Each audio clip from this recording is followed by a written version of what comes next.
gulaku, minyak segala macam. Nah, tiba-tiba di minyak itu jadi minyak Indomaret, gulaku jadi gulaku Indomaret. Nah, TikTok ini disinyalir penjualan yang laku itu di rebranding.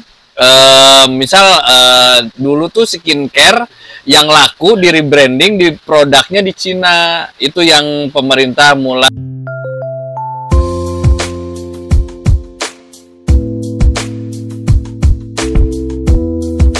Bismillahirrahmanirrahim. Assalamualaikum warahmatullahi wabarakatuh. Waalaikumsalam warahmatullahi wabarakatuh. Sampurasun bro. Pampes Abah. Luar biasa. Pirsawan, ngopi bareng Abah John di kampus peradaban. Wow, luar biasa ya Bah ya. Pesantren Tahfidz, Yadul Ulia, juga camping ground dan Resto Delwi. Pada kesempatan yang barokah ini, kita membangun peradaban berkeunggulan komparatif dan kompetitif. Dan alhamdulillah kedatangan narasumber yang kompeten di bidangnya. Amin. Kalau dibilang kompeten mah ya Bah, ini mah ngobrol ya Bah ya. Ya, kita ngobrol santai, ngaguluyur apa adanya. Ngaguluyur mobil kali Bah. Beliau ini Bang Oni, nama panggungnya. Kayak artis Inul Daratista. Tapi nanti bisa kenalan. Kita berbicara masalah Jangan kenalan sama saya, nanti terzolimi. Ya oke, tapi tos dulu dong. Oh iya. Tos dulu dong. Bismillahirrahmanirrahim. Gimana Bah? Ini dengan diperketatnya aturan e-commerce dagang, ya. Ini ada sebuah komentar dari berbagai media yang saya kutip. Bukan e-commerce dagang, TikTok. Ya boleh, apapun istilahnya. Ya TikTok boleh, tapi menimbang usulan pemerintah dulu yang sebelumnya sampai rapat di Istana Merdeka ya, melarang social commerce. E-commerce atau apapun istilahnya, TikTok dan lain sebagainya. Nah ini konon katanya ada pro dan kontra, dan ada yang berpendapat arah perkembangan teknologi ya ini social commerce terbukti memiliki sisi positif. Jadi ada sisi positifnya bro. Kemudian seperti membuka lapangan kerja. Iya. Dan memudahkan untuk menjangkau konsumen. Nah sekarang kita berhadapan dengan seorang praktisi ya. Ya, bukan praktisi. Oh ya, kenalin dulu. Ya. Kenalin dulu. Kalau ya. saya tuh sebenarnya halo untuk channel Abah John ya. Ini mah heureuy ya Bah ya. Ya heureuy. Enggak tahu dipanggil buat apa.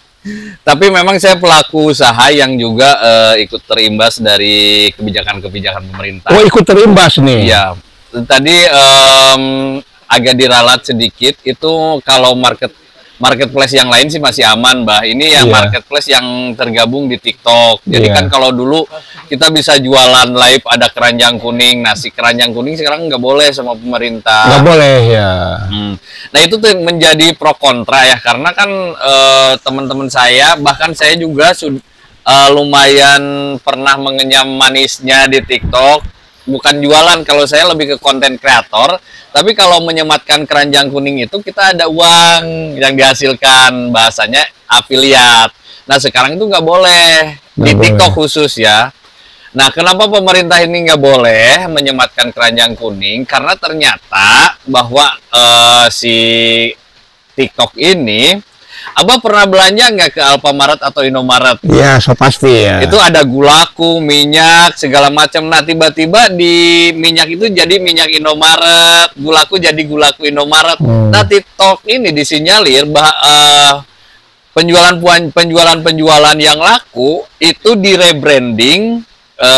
Misal dulu tuh skincare yang laku di rebranding, di produknya di Cina. Itu yang pemerintah mulai agak kasihan untuk pelaku-pelaku usaha yang ada di lokal, sehingga kayak monopoli.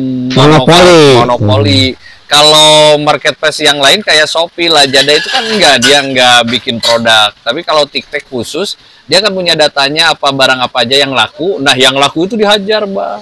Dihajar ya. Oh, dihajar, dibikin sendiri. Jadi yang pengusaha-pengusaha yang jualan murni ya jadi Kolap ya. ya mungkin lah Iya. seperti itu. Oke, ada istilah juga ini, pasar dan merunduk ya, atau menyepi, TikTok dilarang. Nah, itu bagaimana fenomena ini? Sebenarnya Meredup kalau ya, pasar dan mau meredup, TikTok ditutup. Nah, itu fenomena itu gimana? sebenarnya sekarang itu ya zaman tuh semakin canggih dan berkembang cepat ya. Iya. Kita teh tidak bisa menghalangi perubahan zaman, walaupun sebagian orang yang memang mau menahan-nahan ya nggak bisa ditahan. Iya. Cuman kalau dibenahi saya setuju. Tapi kalau misal ditahan, kalau kita negara kita menahan, ya pasti lah loncatan ujung-ujungnya ke black market gitu. Kayak penjualan di bawah peraturan kan, kalau di Indonesia itu ada banyak pasar-pasar gelap. Pasar gelap ya. Yang memang memudahkan untuk itu. Nah, kalau misalkan dibenahi saya setuju. Tapi kalau dilarang, bukan tidak setuju, emang nggak bisa. Iya. Oke lah, ini nampaknya pemerintah juga galau ya. Kita tidak menyalahkan pemerintah dan tidak menyalahkan siapa-siapa. Kita netral-netral aja. Ini yang ngopi bareng Abah John. Tapi begini, pembenahan apa yang idealnya dilakukan oleh pelat merah, oleh pemerintah ya? Kalau mau pembenahan apa, itu mah ngobrolnya tuh bakal panjang ya. Ya singkat, padat, dan tuntas begitu bro. Dan sekarang mah kayak di Shopee ya, kayak di Shopee lah jada. Kalau dulu nih pasar Tanah Abang, Ya. kan yang jualan itu bukan orang produksi.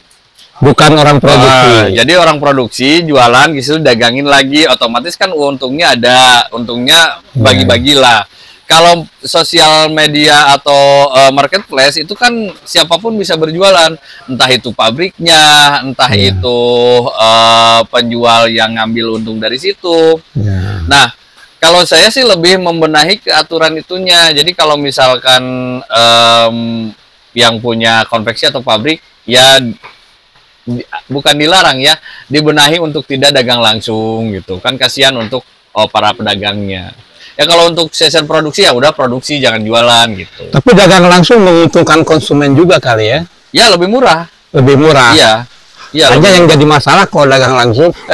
Ya imbasnya sarana dan prasarana untuk jualannya seperti pasar ya nggak ada sepi. Nggak ada sepi langsung otomatis. Karena kan ya? otomatis satu tahap itu dilangkahi. Nggak ada. Iya, iya. Jadi kalau dulu para pelaku produksi kan nggak bisa jualan. Iya. Jadi kemampuan dia tuh produksi aja. Nah sekarang dengan adanya marketplace itu dipermudah. Jadi dia sadar, mending kena jual langsung ya, untungnya ini. Iya jelas ya. Nah dibenahinya itu ada standar khusus untuk harga jual dan harga produksi itu berapa. Tapi sekarang mah percuma juga, kan kalau misalkan produksi kita dibenahi, tetap aja kan barang imbas dari Cina masuk. Nah, bagaimana bisa mengatasi imbas dari China sini? Kalau Cina sendiri, kenapa barang bisa murah? Karena pemerintah Cina sendiri itu memberikan intensif kepada para pelaku untuk produk-produk yang bisa diekspor. Ya daripada sekarang terjadi pengangguran karena produk tidak bisa dijual, Lebih baik ya. lebih baik ngasih subsidi untuk produk itu. Jadi sebenarnya kayak Gojek. Walaupun kita tahu kok Gojek teh murah ya, cuma 5.000 misal. Padahal di aplikasi Gojeknya sendiri yang jadi drivernya tetap aja normal pembayarannya 10.000, 20.000. Nah, pelaku usaha di Cina juga begitu. Padahal dari harga yang ditawarkan pemerintahnya mah tetap aja sama normal. Cuman pemerintah memberikan intensif atau subsidi kepada barang-barang yang hendak dijual melalui ekspor. Nah, kalau kita Indonesia bisa seperti itu gimana kira-kira? Ya bisa, tinggal kebijakan pemerintah dan duitnya ada nggak? Ya nggak apa-apa, pinjam lagi kan, uang mudah pinjam nih. Ya saya juga banyak utang kok, apalagi negara. Oke, nah sekarang begini. Ini pembicaraan apa ya? Saya kayak dijebak di sini. Oke, selanjutnya gimana? Kita cari solusi yang terbaik sekaligus curhat antum gimana? Kalau kita cari solusi mah imbasnya mungkin kecil ya, dan tidak ngaruh apa-apa. Ini mau ya minimal unek-unek keluar dulu gitu. Unek-unek keluar dulu. Ya karena kan di sini banyak yang contoh kayak kemarin, Bah. Di kampung saya itu terkenal produksi bendera. Ya, bendera ya. Sampai yang agen-agen yang bisa jualan keluar kayak keluar Jawa ya, Ya, ke kayak Papua, Sulawesi itu ya. ada yang ngemodal 900 juta, 40 juta, 500 juta, itu bangkrut semua. Bangkrut ya. Bangkrut karena orang-orang Indonesia ternyata sudah ngeh membelinya di TikTok. Sekarang para produksi bendera itu ngejual langsung ke konsumen harga yang sama dengan dia menjual ke agennya. Oh iya. Jadi pas keluhan-keluhan kan kemarin demo tuh, Bah. Nah, keluhan-keluhan dari para pedagang itu si yang beli tuh nggak mau beli ke mereka karena lebih murah di TikTok. Ya beli murah kan kalau mereka datang ke sana tuh ada ongkos kirim, ada ongkos dia ke sana, ada ongkos makan dia, otomatis lebih mahal. Iya. Nah, sekarang Abah nanya, Abah gimana? Ya sebenarnya mah gampang. Ya kalau misalkan mau dibuat aturan kan di kita tuh nggak ada asosiasi para pedagang. Misal asosiasi penjual bendera kan nggak ada. Nggak ada. Misalkan asosiasi kayak saya penjual tas, asosiasi penjual tas nggak ada. Sebenarnya dari pemerintahnya ini ada kesadaran, dari kita pelakunya juga ada kesadaran. Dan seperti saya, kalau saya buatkan asosiasi pedagang tas, itu nggak ada yang mau masuk. Karena apa? Karena kitanya sendiri sebagai pelaku usaha juga egois. Berarti sarwana ya. Sarwana, egois. Sarwana. Ngapain kita ikutin peraturan pemerintah? Toh gue bisa nyari konsumen sendiri. Nah gitu biasanya. Jadi ini tuh banyak perlu kesadaran. Menyeluruh ya. Perlu kesadaran yang menyeluruh ya. Dan walaupun ada peraturan pemerintah juga kayak sekarang TikTok. Dan itu ujung-ujungnya tetap kesadaran kita sebagai pelaku usaha mau maju bersama, mau untung bersama. Tidak, kalau untuk sendiri-sendiri mah saya pikir gampang gitu. Jadi kalau misalkan mau dibenahi banyak. Ya sekarang pelaku usaha teriaknya ya saya cuman jualan. Sekarang yang jadi terimbas untuk dirugikan kayak pasar-pasar, mereka juga sama juga. Kalau posisinya dibalik juga belum tentu bagaimana gitu, Mbak. Tapi dari perbincangan saya dengan Antum ini kayaknya Kementerian Perdagangan masih kurang cerdas ya untuk mengatur regulasi ini. Sebenarnya sekarang pemerintah melalui instansi perdagangan itu sudah banyak membantu sebenarnya. Kayak bikin ada apa tuh Award UMKM 2023 yang sekarang sedang terjadi, atau itu menjaring UKM-UKM. Nah, masalahnya Indonesia itu terlalu luas dan orang-orang pelaku usaha tidak semuanya berizin. Kita mah Bah kalau misalkan di Indonesia nih gampangnya jadi pelaku usaha, kita punya ide bisnis sudah bisa jalan. Kalau di luar negeri kan harus punya izin. Nah, UKM-UKM yang dari Dinas Kementerian Perdagangan itu, kita tuh dirangkul semuanya. Yang kalau nggak ada surat izin, nggak ada identitasnya, gimana mau ngerangkul? Nah, biasanya kalau yang udah ada izinnya, ada hakinya, ada sub TDP-nya, itu gampang dideteksi. Ini di daerah mana ya? Ayo kita rangkul, ayo kita bikin begini-begini. Itu dari Dinas Perdagangan tuh sering diadakan. Nah, kalau saya lihat saya aja pelaku usaha tas yang ada ini di pusat UMKM Desperindag Jabar atau Garut aja hanya berapa orang, walaupun dia sudah kaya-kaya.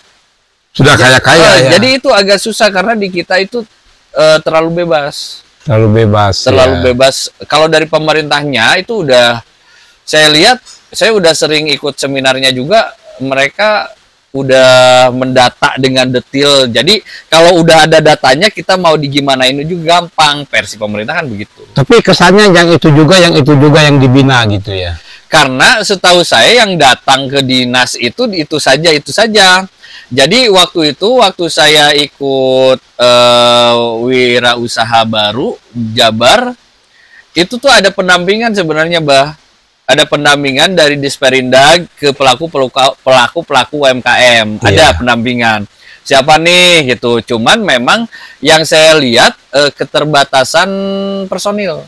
keterbatasan pegawai dari dinas untuk memberikan pendampingan atau penyuluhan secara keseluruh kepada pelaku UMKM. Karena kan data-data UMKM yang tidak ada datanya itu banyak. Banyak ya. Baik, begini bro, sebelum lama ini saya podcastan dengan Wakil Bupati. Kebetulan Wakil Bupati ketika saya podcastan, beliau baru datang dari Rusia. Wow, Pak Helmi. Pak Helmi. Dan konon Rusia siap menjadi pangsa pasar produk-produk Garut. Nah, mungkin antum ada rencana untuk membidik pangsa pasar itu? Jadi kalau mau keluar atau ekspor itu tuh ada ISO, ada standar barang yang bisa diekspor. Nah, kelemahan produk kita standarnya masih minim. Jadi di kita itu kalau untuk jualan lokal tuh masih bisa. Nah, kesulitannya itu tidak semua produk bisa diekspor. Rusia kata Abah mah, ya produknya teh si eta deui. Dan memang yang sadar akan produk yang berkualitas itu di pengusaha kita hanya beberapa gelintir. Karena kita tuh kayak gini, Bah, jangan jauh-jauh saya aja. Jadi HPP misalkan nih HPP 50.000, kita jual 55.000 juga udah untung. Nah, kalau untuk yang berkualitas HPP-nya jadi naik 3 kali, misal 150.000. Oh, iya. Nah, kadang kita tuh gambling sebagai pengusaha, bener tuh lakun tuh gitu. Jadi jadi kalau bertanya ke saya, apakah untuk diekspor, keinginan untuk itu ada, tapi apakah SDM yang membuat tas dengan harga segitu di pelaku usaha sendiri itu tersedia atau tidak gitu. Makanya dari pemerintah, dari Disperindag khususnya itu suka ada penyuluhan bagaimana tata kelola untuk memproduksi misal suatu barang. Makanya izin pembangunan pabriknya itu muncul, atau misalkan pembangunan kayak dapur kayak apa tuh? Jadi SOP untuk pembuatannya itu dari pemerintah sudah dikasih. Ya, untuk speknya yang memenuhi ekspor ya. Nah, misalkan kalau mesinnya harus mesin ini gitu. Iya. Misal kalau mobil harus keluaran 2020, nah mesinnya itu harus mesin yang bersertifikat gitu. Nah, biasanya pelaku usaha tuh nggak punya. Sementara yang dibutuhkan oleh Rusia itu diantaranya kerudung, kemudian baju gamis. Iya. Nah, terus mereka kan sekarang masih diembargo oleh Eropa ya, karena perang. Nah, ini kita jadikan peluang untuk pangsa pasar. Mungkin ini salah satu solusi tadi, banyaknya hambatan aturan yang bisa menghambat ya. Khususnya Garut Rusia ini mau dibuka kota kembar lah, semacam kota kembar gitu. Nah, kira-kira pembenahan SDM-nya udah memungkinkan untuk membidik peluang ini. Saya yakin sih orang Garut tidak kekurangan orang kreatif, tidak kekurangan pengusaha yang Yahud gitu ya. Tapi mungkin yang tadi Abah bilang, birokrasinya itu jangan, mudah-mudahan bisa dipersempit ya. Jangan terlalu izin ke sini ke sana jadi panjang gitu. Kan satu kali birokrasi berapa amplop mungkin ya? Bukan amplop, meja, Pak. Oh, meja. Berapa meja? Kalau amplop kosong bisa. Tapi alhamdulillah itu yang ngomong kan Pak Helmi sendiri, mudah-mudahan bisa dipangkas gitu. Mungkin nanti juga ada pelaku-pelaku usaha yang bisa dilibatkan atau diriungkan bagaimana. Karena kan yang susah itu kan informasinya. Ya mungkin orang-orang seperti Abah yang mengenal banyak orang kan gampang untuk mendapatkan informasi. Mengakses Tapi kalau untuk pelaku-pelaku usaha seperti saya juga baru tahu sekarang ada penawaran ekspor dari Rusia. Ada. Bahkan dari delegasi Rusia mau kunjungan balasan ke Garut. Jadi Dr. Helmi dengan Kepala Perdagangan Pak Ridwan, beliau yang ke Rusia. Nanti dari Rusia akan kunjungan balasan ke Garut, menindaklanjuti transaksi perdagangan. Ya, mudah-mudahan atuh ya. Iya. Mudah-mudahan kalau misalkan ada lebih baik lagi kalau misalkan dari itu teh ada websitenya khusus. Jadi kita tuh tidak. Jadi kadang begini juga sih, Bah, di Perindag itu karena yang taunya bukan karena orang itu aja, karena mungkin informasinya itu lebih gampang, kasih eta weh gitu Lu jelas Lu ya. jelas. Mudah-mudahan nanti informasinya bisa disebar lagi dan kita sebagai pelaku-pelaku usaha lebih banyak yang dirangkul lagi gitu. Iya. Oke, kira-kira perkiraan mata dagangan atau komoditas apa yang mau nanti Anda pasarkan di Rusia gitu? Sebenarnya tuh kalau bilang bangsa pasar ya, Bah, di Indonesia juga sebenarnya nggak kekurangan atau nggak, masih banyak pasar yang belum terjamah seperti Indonesia Timur sebenarnya. Iya. Kalau untuk Rusia sendiri, tidak tahu Rusia butuhnya apa. Ya seperti tadi, kerudung, gamis, kemudian produk-produk kulit, terus ya seperti tas dan lain sebagainya. Hanya barangkali indikator kualitas mereka lebih tinggi ya, lebih tinggi. Dan masalahnya memang di Indonesia masih banyak pangsa pasar yang berpeluang untuk kita bidik. Tapi mungkin selain pangsa pasar di Indonesia, kita juga pengen punya produk ini mendunia gitu loh. Kita punya produk naik kelas, kemudian juga jelas kalau dijual ke luar negeri hasilnya lebih banyak. Iya. Kalau saya sih lebih bukan menyarankan, lebih Jadi si dari Desperindag itu memberikan SOP produk-produk seperti apa yang nanti di Rusia ingin diperjualbelikan, dan juga produk seperti apa tuh. Jadi kalau misalnya kerudung mah banyak ya, tapi yang standar Rusia tuh seperti apa diterangkan gitu. Iya. Dan mudah-mudahan yang kata Abah itu enggak tadi jelemana, karena kan pelaku usaha tuh banyak di Garut tuh. Banyak sekali ya. Mudah-mudahan bisa dibuka, tersebar luas untuk pelaku, apalagi yang saya tinggal di Kadungora gitu ya, nggak melulu Garut kota yang bukan Kadungora, bukan. Kadungora bukan. Kadang gitu. Kalau daerah saya emang untuk pendampingan dari dinas perdagangan itu agak susah. Kecuali kalau kita datang langsung ya ke dinas. Ya kita proaktif lah. Oke, tadi kan antum menghimbau ya, terakhir ini menghimbau kepada unsur pemerintah. Kalau nggak sekarang menghimbau kepada rekan-rekan kita, saudara-saudara kita yang juga di UMKM, himbauannya apa gitu? Kalau UMKM tidak perlu dihimbau. Iya. Sebenarnya gini, kekhawatiran pelaku usaha untuk tidak merapat ke dinas perdagangan apa? Karena mereka merasa takut. Takutnya apa? Nah, ini menarik. Kan kadang gini, Bah, kalau misalkan para pelaku mah asa untuk sowan ke sebuah kantor teh, nggak tahu, saya juga terasa ya asasiun weh gitu. Nyisian aku naon mentan duit kumaha. Bukan, jadi kayak apa? Seandainya kan kita kayak balik lah, padahal itu tuh orang tua kita ya. Iya, orang tua kita. Perdagangan tuh orang tua kita, tapi ada kesan ya, mudah-mudahan dari dinas perdagangannya bisa lebih merangkul mungkin. Karena saya sendiri justru lebih tahu informasi Dinas Perdagangan Bandung daripada Garut. Loh, kenapa bisa demikian gitu? Mungkin untuk informasinya lebih mudah diakses. Bandung ya. Informasinya mulai kelihatan. Kalau di Garut mungkin sayanya sendiri jarang membuka akses, atau untuk orang-orang tertentu. Alangkah baiknya untuk Dinas Perdagangan Garut tuh bisa mensosialisasinya itu lebih ini lagi lah. Lebih gencar lagi supaya kita tahu. Tapi tadi ada yang menggelitik, kok sungkan atau segan datang ke institusi resmi Dinas Perdagangan. Itu sebenarnya akar masalahnya apa? Akar masalahnya karena tak kenal maka tak sayang. Jadi mungkin kita tidak terlalu mengenal mereka, dan mereka juga informasinya memang untuk sebagian orang.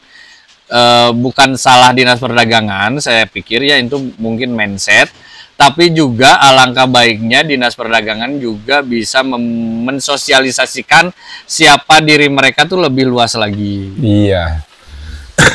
Karena ada sebuah ilustrasi ini, kerugian Garut dalam hal informasi. Setiap tahun saya itu selalu kesulitan mencari informasi berapa nilai ekspor dan negara tujuan Garut. Terus komoditinya apa, tujuan ekspornya negara mana juga kita blank. Nah, ini kan akibat dari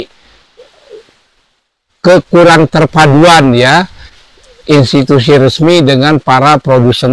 Nah itu. Padahal itu informasi nasional, Kang. Iya. Berapa nilai ekspor Garut setiap tahun, negara tujuan, nah, juga jenis komoditinya apa. Nah, oke. Untuk mengakhiri ini mungkin ada sebuah kesimpulan sekaligus curhatan kembali ke masalah pokok tadi yang kita bicarakan. Ya. Iya. Masalah tadi awalnya dari mulai pengusaha online ya. Online ya. Kalau untuk online mah memang agak apa ya, banyak faktor yang bisa mempengaruhi. Cuman pelaku usaha itu harus punya dua saku. Iya. Yang pertama kita harus tidak bisa menahan perubahan zaman. Kalau misal orang lain sudah bisa jualan online, kita minimal harus tahu, harus bisa gitu. Harus bisa. Entah itu nanti pemerintah akan melakukan apa, kita dorong-dorong aja. Kalau pemerintah tidak bisa menstop perdagangan online, ya kita sudah siap. Kalau pemerintah misal bisa memperjuangkan untuk menutup penjualan online, kita juga sudah siap. Satu itu. Dua saku nih ya. Jadi kita sudah siap. Dari sisi pemerintah juga saya ingin lebih informasi itu lebih bisa luas disosialisasikan. Biar kita yang ada di pelosok tahu informasinya. Ya termasuk regulasi-regulasi baru ya. Ada yang lainnya? Cukup itu aja mungkin. Ya begitulah persoalan sekalian. Ini aspirasi yang orsinil dari Bang Oni ya. Beliau adalah pelaku praktisi pengusaha yang juga berobsesi mendunia. Amin. Dunia. Aduh, bukan apa ya? Iya. Amin. Bukan praktisi atau ya? Naon atau istilahnya? Rakyat biasa. Ya, boleh lah. Boleh. Saya ngopi bareng Abah John. Akhiri dulu perjumpaan kita. Kita siap-siap mau sholat duhur nih. Iya. Insya Allah kita jumpa lagi di lain kesempatan di podcast GarutJuara.com, ngopi bareng Abah John, kampus peradaban Ponpes Yadul Ulia, camping ground, dan Resto de Lewi. Wassalamualaikum warahmatullahi wabarakatuh. Selamat berprestasi. Semangat. Semangat.